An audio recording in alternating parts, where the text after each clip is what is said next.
এইভাবে করে ঝাঁকাইয়া এটাকে আপনাকে নিতে হবে। 3 ধরনের কীটনাশক একসঙ্গে মিশিয়ে আমি এই ধরনের পোকার জন্য এই কীটনাশকগুলো স্প্রে করব। পাতাগুলো কিন্তু এরকম হওয়ার কারণটা সেটি হলো যে মাকড়ে যখন এই গাছে আক্রমণ করে এই বিন্দু বিন্দুগুলো দেখা যায়, এই বিন্দু বিন্দুগুলো কিন্তু আপনার মাকড়ের ডিম।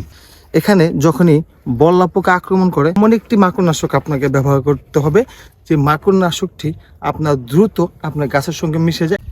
আসসালামু আলাইকুম, ওয়েলকাম টু নিউ কৃষি ব্লগটিতে কৃষক এবং কিষান ভাই বোনদের জানাই সুস্বাগতম। আশা করি সকলেই ভালো আছেন। নতুন আরেকটি ভিডিও নিয়ে আসলাম আপনাদের মাঝে একদম প্র্যাকটিক্যাল ভাবে। সেই ভিডিওটি কি সেটি আজ আমি আপনাদেরকে দেখাবো এবং সেটি নিয়েই কিছুটা সময় কথা বলবো। আজ আমি যে কীটনাশকগুলো ব্যবহার করতে আসছি সেটি আপনার মাকড় প্লাস আপনার জ্যাসিড অ্যাসিড, এ ধরনের 3 ধরনের কীটনাশক একসঙ্গে মিশিয়ে আমি এই ধরনের পোকার জন্য এই কীটনাশকগুলো স্প্রে করব। প্রথমত দেখাই, এই যে আমার গাছের পাতাগুলো দেখতে পাচ্ছেন, এই পাতাগুলো কিন্তু এরকম হওয়ার কারণটা সেটি হলো যে মাকড়ে যখন এই গাছে আক্রমণ করে তার সঙ্গে আরও অনেক ধরনের শোষক পোকা থাকে, যেমন জ্যাসিড অ্যাসিড, জাপ পোকা। এই ধরনের পোকা যখনই রসগুলো খেয়ে ফেলে তখনই কিন্তু এই গাছের পাতাগুলো এরকম কুচকাও যায় এবং এই পাতার কোনো সৌন্দর্য থাকে না। আর আরেকটি জিনিস আমি আপনাদেরকে দেখাই, আমার এই গাছটি দেখতে পাচ্ছেন, আমার এই গাছটি এখানে যে এইগুলো দেখা যায়, এই বিন্দু বিন্দুগুলো দেখা যায়, এই বিন্দু বিন্দুগুলো কিন্তু আপনার মাকড়ের ডিম। আর এই মাকড়ের ডিমগুলো যেন নষ্ট হয়ে যায় এই ধরনের মাকড়নাশকই আপনার ব্যবহার করতে হবে। আর এখানে আমি আজ একটি মাকড়নাশক, তার সঙ্গে আরও জাপ পোকার আছে, আবার আরেকটি পোকা আছে যেটি আমরা বলি বল্লা পোকা। একটু এদিকে আসো। এই যে এরকম যে হয়, এরকম হওয়ার কারণে আমি একটা স্পট দেখাই আপনাকে। এই যে স্পটটা আপনি দেখতে পাচ্ছেন, এখানে যখনই বল্লা পোকা আক্রমণ করে তখনই কিন্তু এই পেঁপেগুলো মারা যায়। মারা যাওয়ার ফলে কিন্তু আপনার 3 ধরনের কীটনাশক একসঙ্গে আমি স্প্রে করি, যেটা আমি নিয়মিতই প্রতি সপ্তাহে করে থাকি। আর যত আজ কিন্তু আকাশের ওয়েদারটা তেমন একটা ভালো না, আর সেই ভালো না ক্ষেত্রে কিন্তু এমন একটি মাকড়নাশক আপনাকে ব্যবহার করতে হবে যে মাকড়নাশকটি আপনার দ্রুত আপনার গাছের সঙ্গে মিশে যায় এবং যদি বৃষ্টিও আসে, সে বৃষ্টি আসার ফলে যেন আপনার সেই কীটনাশকগুলো ধুয়ে না যায়। তাহলে অবশ্যই আপনারা আমার সঙ্গে আসুন এবং প্র্যাকটিক্যালভাবে দেখানোর জন্য আমি আপনাদের চেষ্টা করি এবং আপনারাও দেখে আপনারাও আপনাদের জমিতে এভাবে ব্যবহার করেন। ইনশাল্লাহ যত ধরনের শোষক পোকা আছে সব ধরনের শোষক পোকায় চলে যাবে। এখন আমি প্রথমত এরকম করে 5 মগ পানি নিয়ে নিচ্ছি, কারণ একটি কীটনাশক আছে যেটা আমি প্রথমত আগে মিক্স করে নেব। তাহলে এখানে আমি 5 মগ নিয়ে নিলাম। 5 মগ নেওয়ার পরে আমার হাতে যেটি দেখতে পাচ্ছেন, এটি ফরচুনেট 75 SP এসিফিট গ্রুপ। এটি ব্যবহার করলে আপনার যে বল্লা পোকাগুলো আছে, এই বল্লা পোকাগুলো একদম নিমিষে শেষ এবং তার সঙ্গে আপনার জ্যাসিড বা জাপ পোকা এগুলো চলে যাবে। সাদামাছি এখানে 100 গ্রাম।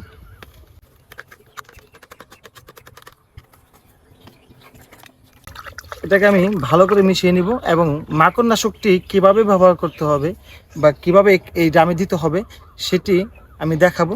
এখনও কিন্তু আমি মাকড়নাশকটি নিয়ে নিই।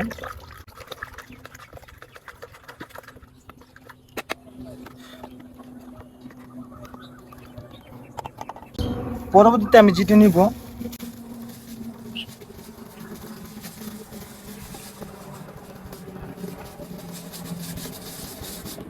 এটি ইমিডাক্লোপিড গ্রুপের কীটনাশক, ইমিডাক্লোপিড 20 এটির নাম ইমিটাফ। এটি কি পোকা যাবে, এটি আপনি ব্যবহার করলে দেখা যায় বাদামি গাছ ফড়িং, পামড়ি পোকা, জাপ পোকা, জ্যাসিড, সাদামাছি, গুটি পোকা, উই পোকা, জাপ পোকা, এই ধরনের পোকাগুলো যাবে। তাই এই মুখাটি আপনার 5 ml করে। তা আমি ফার্স্টে দুমুখা নিয়ে নিচ্ছি।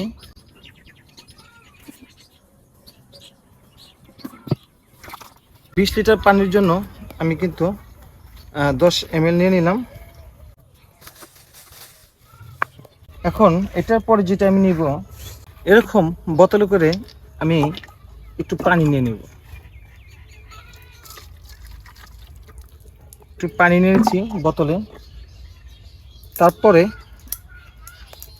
এখন আমি যেটি নিয়ে নিচ্ছি এটি অ্যাক্টিন, এবং এই অ্যাক্টিনটি আপনার হচ্ছে অ্যাপারমেকটিন গ্রুপের, আর এটি লাল মাকড়ের জন্য অত্যাধিক কার্যকরী একটি কীটনাশক এবং এটি তরল জাতীয়।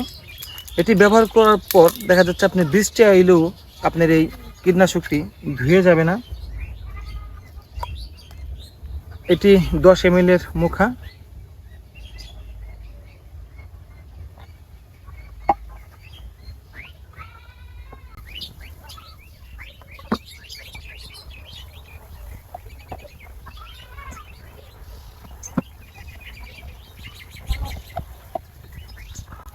এটি আমি 2.5 মুখা নিয়ে নিলাম। এখন 2.5 মুখা নেওয়ার পরে এটি কী করতে হবে, এটি 2.5 মুখা যেহেতু নিচ্ছি, এটির ভিতরে নেওয়ার পরে যেহেতু তরল, এটা একসঙ্গে কিন্তু এটা মিশবে না। এইভাবে করে ঝাঁকাইয়া এটাকে আপনাকে নিতে হবে। ঝাঁকাই নিলাম, ঝাঁকাই নেওয়ার পরে কিন্তু এটি একদমই এটা পানির সঙ্গে মিশে গেছে।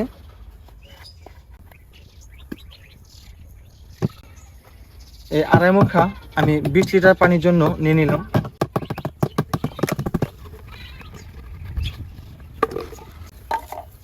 এখন এই যে ফরচুনেটটা যে গুলা রাখছিলাম, যেহেতু এটা আমার 100 গ্রামের প্যাকেট, এই কারণে আগে গুলাই নিচ্ছি, নেওয়ার পরে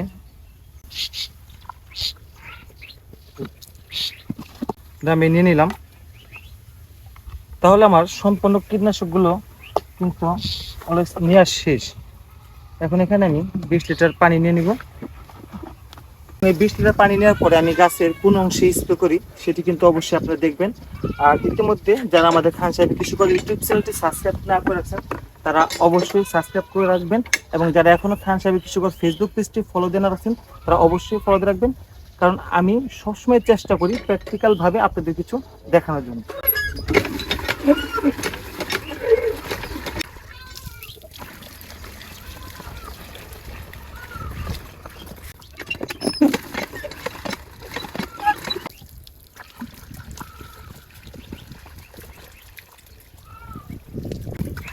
এখানে আমার 20 লিটার পানি নেওয়া শেষ, এবং আমার জমিতে এই কীটনাশকগুলো স্প্রে করার জন্য আমি এখন যাব। আর আপনারা অবশ্যই সবসময় আমাদের সঙ্গে থাকবেন এবং সবসময় সঠিকভাবে আপনার চেষ্টা করবেন যে প্রতি সপ্তাহে একবার করে হলো যেন শোষক পোকার কীটনাশকগুলো আপনারা স্প্রে করতে পারেন। কারণ প্রতি সপ্তাহে যদি শোষক পোকার কীটনাশক আপনি স্প্রে না করেন তাহলে অবশ্যই কিন্তু আপনার পেঁপে গাছে হলদে মোজাক চলে আসবে, এবং হলদে মোজাক চলে আসলে কিন্তু সেই গাছটি কিন্তু আপনার পরবর্তীতে ভালো করতে কিন্তু অনেকটাই কষ্ট হয়ে যাবে।